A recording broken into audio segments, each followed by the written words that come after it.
प्रधानों से वसूल करके विकसित भारत का सपना दिखा रहे हैं। विकसित भारत तब बनेगा जब हमारी किसान की आय दोगुनी हो, निवेश और नौजवान को सम्मानजनक रोजगार मिले। ये जो डिलीवरी बॉय बना दे रहे हैं या इजराइल में वॉर जोन में भेजे जा रहे हैं, ये नौकरी नहीं है। और जो बीजेपी के लोग या बीजेपी के नेता अपने मंचों से कहते हैं भारत माता की जय हो, हम सब भारत माता की जय बोलते हैं। भारत मजबूत बने, ताकतवर बने, खुशहाल देश बने, हम सब चाहते हैं। लेकिन सोचो, शहीदों की याद में जो रिजंगला में बना था स्मारक, जो रिजंगला में स्मारक बना था, चीन की फौजों ने आकर के वो स्मारक तोड़ दिया। कोई कल्पना कर सकता है कि हमारा देश जो इतना ताकतवर है, हमारी फौज जो इतनी ताकतवर है, उसको झुकना पड़ रहा है। रिजंगला जो हमारा मेमोरियल था, उसको तोड़ दिया चीन के लोगों ने। क्या बीजेपी के लोगों के पास कोई जवाब है?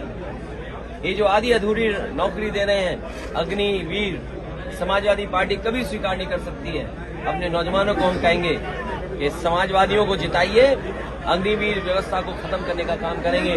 जैसे पहली सम्मानजनक और सम्मान के साथ वर्दी पहनता था नौजवान, उसी तरह फौज की नौकरी देकर के उनको वर्दी बनाने का काम होगा।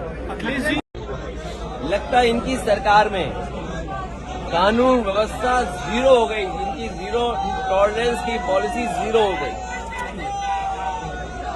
और अस्पताल का हाल तो ये है, मुझे याद है एक रात में लगभग 11 सवा 11 बजे जग रहा था और इसी गोंडा की एक खबर मैंने देखी टीवी पर जो चली। एक श्रीवास्तव परिवार, उसके परिवार के सदस्य डॉक्टरों से लड़ रहे हैं और डॉक्टर से ये कह रहे हैं कि तुमने इंजेक्शन लगा दिया मेरी परिवार के सदस्य जिसकी जान चली गई, वो गर्भवती महिला की।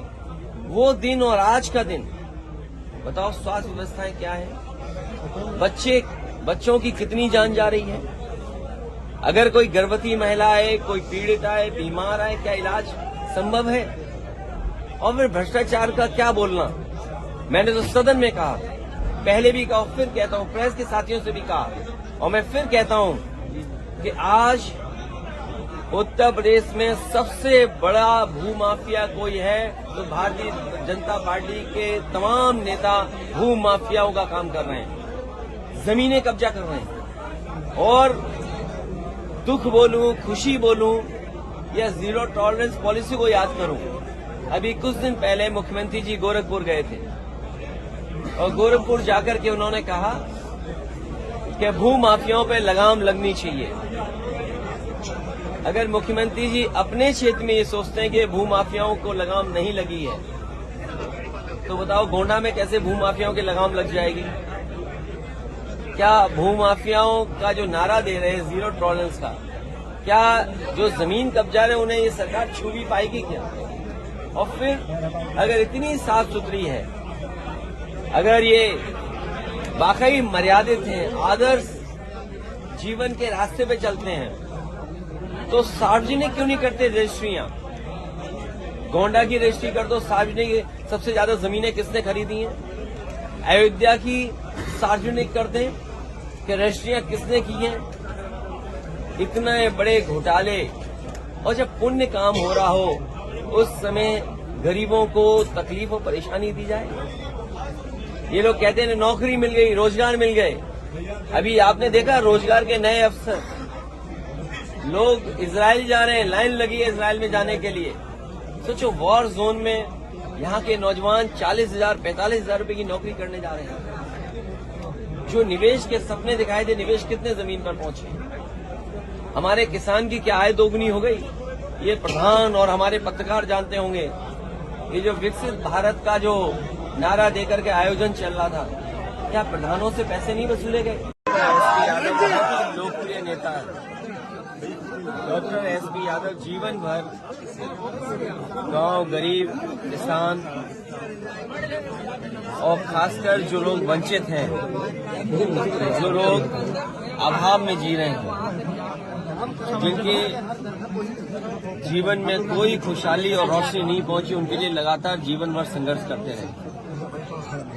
एसपी यादव जी जहां लोकप्रिय थे, समाज के सबसे गरीब लोग हैं उनकी लड़ाई लड़ते रहे। समाजवादी पार्टी के वो संस्थापक नेता रहे। यहाँ की जनता ने कई बार उनको चुनकर के विधानसभा में पहुंचाया।